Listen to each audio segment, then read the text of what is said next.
Welcome to Talmudic Treasures. Today we're learning Chagigah page 11, which discusses that there are certain mitzvos and certain topics that are found in the Torah that one is not supposed to teach in large groups. Because when a person teaches in larger settings, it's very possible that you're not going to end up having your message understood by all of those people. It could be easily misconstrued, it could be misunderstood, and therefore, because of that, one has to limit the amount of people that they teach certain subjects.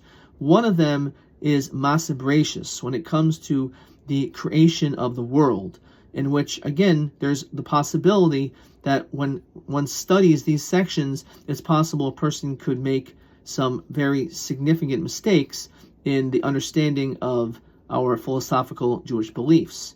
In fact, the Talmud tells us there are 4 things that a person is not even allowed to discuss or to have much inquiry about, namely what is literally above us, what is below us, what came before and what came after.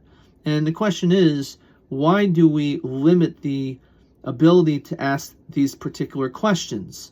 And it's understood that when it comes to ourselves as people, there are 2 major limitations that we have, in which compared to Hashem, to God, those limitations do not exist.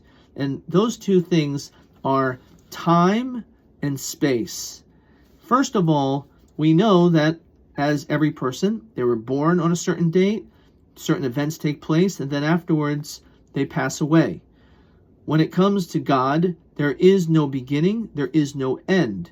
When it comes to space as well, a person has a limited amount of space, they hold a certain amount of space, but when it comes to God, God is everywhere. These are things that are beyond the scope of our understanding, and therefore by asking these questions, it's very possible that we are going to say, well, it must be wrong, there must be something going on here. But the truth is, it's just because we have those limitations, which explains why God knows the future, but yet at the same time, we have free will. How's that possible? Because God knows what will be, because he is beyond the scope of time and space. But for us, we are limited to time.